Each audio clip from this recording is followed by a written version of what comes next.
Alright, welcome back to Super Sentai Review, episode number 463.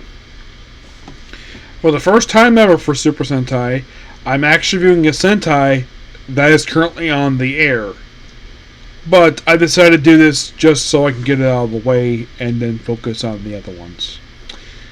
And the plan is, once this one is wrapped up, Boomerang is next. But I'm going to be watching Adolescent Bookworm, trying to finish up that show. But we're here discussing the 49th ever Sentai ever released, and for me, my 42nd, actually, well, more like 43rd because I finished up Dawn Brothers. But basically, we're here discussing number 1 Sentai Gozyuger.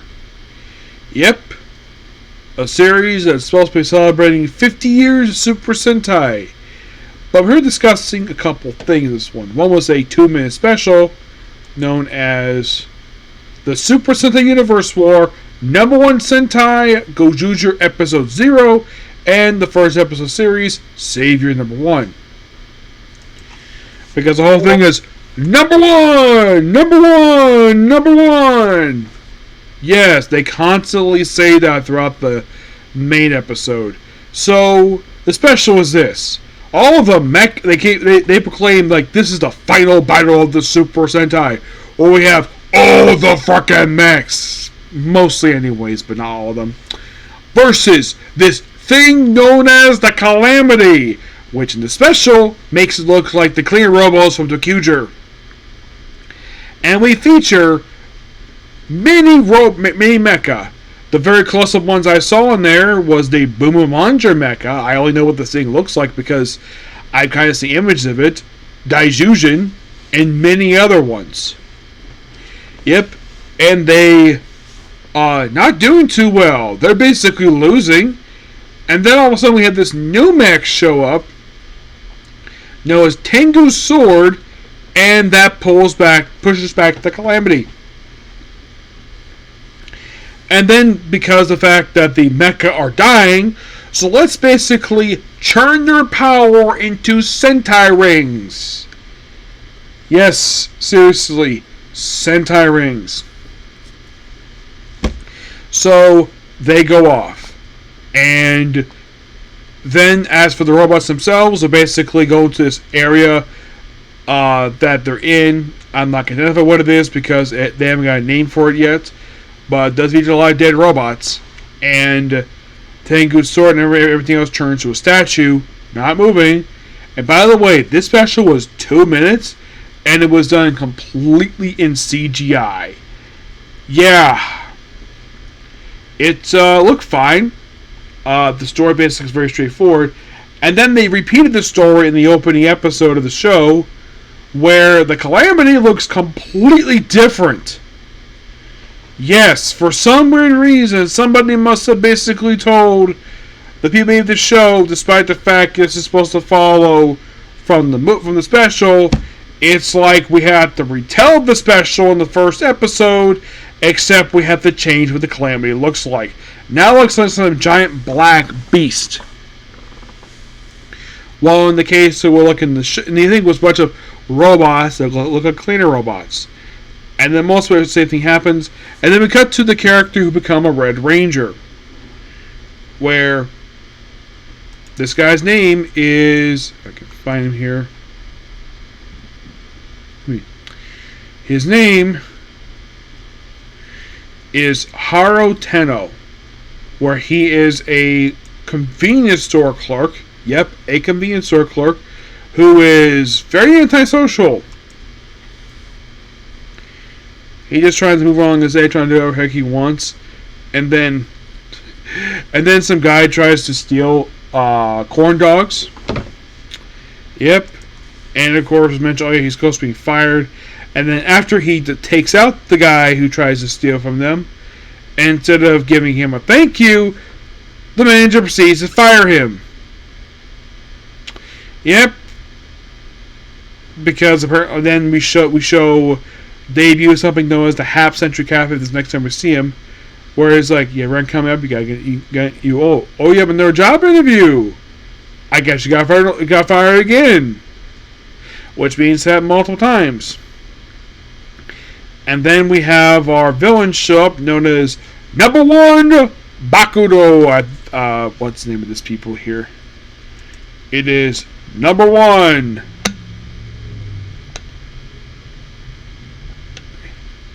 Number One World Britain. Yep.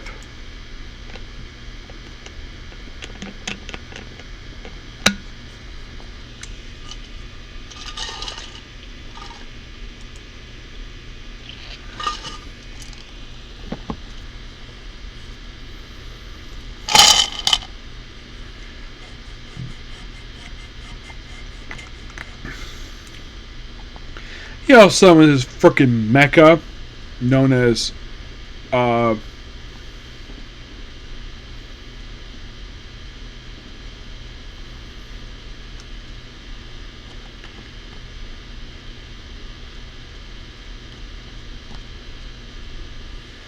yeah, and then we have a woman named Banquet shows up here too.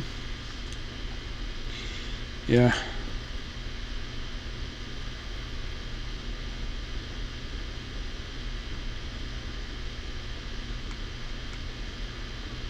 Yeah, and then their grunts proceed to...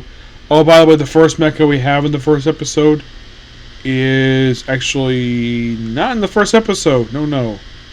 This is the King Kandor. That's in the mecha they have in the show, because of course we have to get mecha here. So...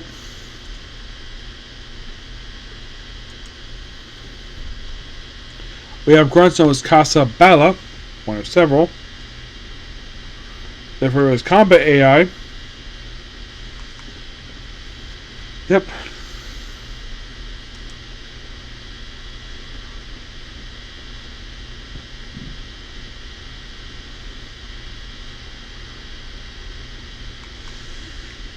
And they start attacking, and then we have... Oh, by the way, his co-worker... Yeah, here's something interesting about him. Okay, the actor who plays him is Haruchi Lanchi, who actually is a character from the very previous Sentai, which I'm going to talk about next. Boomerang, this actually is actually the Red Ranger. Here he's playing apparently, well, I read apparently he had just finished doing Sentai, now he's back on playing a completely different character.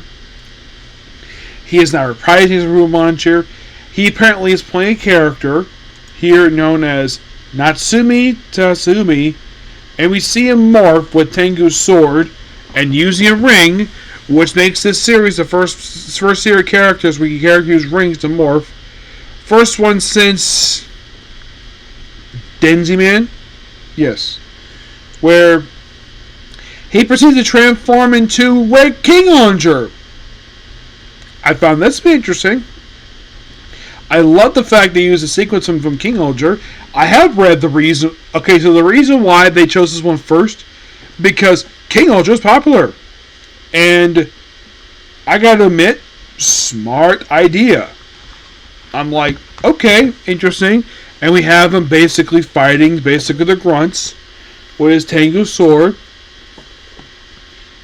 Oh, by the way, there's this whole thing where Haru basically owes Natsumi basically 250 yen. So he's like, yeah, and then he hears the thing of number one Sentai. He keeps hearing that a lot. And then he's taken to where the robots are. Doesn't see the robots. He sees this pillar with a ring in it. One of the grunts trying to clean the ring, but it doesn't work. It goes straight to him, and then he forms a contract with the wolf sword and becomes Gyro Wolf. I have heard that this is interesting because this is the first time a wolf has been a Red Ranger for the animal teeth, because if it's animal teeth, usually it's a lion, or if it's dinosaur, a T-Rex. But Guna basically is one doing different. But he does not morph right away. Oh no! Then he gets his own mech, which is in the shape when it's transformed. It transforms into a giant hand, fights the robot, defeats it, and then he proceeds to fight the grunts, defeats him. Also, apparently, he formed his contract with this particular thing. First, we have contracts. Apparently, he doesn't have a wish. And then he talks to Natsumi again about Oh, he got the ring. And mentions, oh, he doesn't have a wish. And that apparently takes him off, so he proceeds to transform. Meanwhile, though, we see at a distance, we identified people. Yep, basically, this is basically 4 members of our team. Yep, all debuting in the first episode. We don't see him transform yet, but we will see him soon. Oh, yes, definitely. And you're like, huh, really? Yep.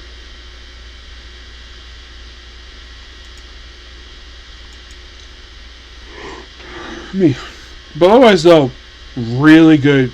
It's a good start for the show. Yes, a very good start for the show. Still got a while to go. Yes. I have approximately 27 episodes left to watch. Yep, 27. And that's it. Yep.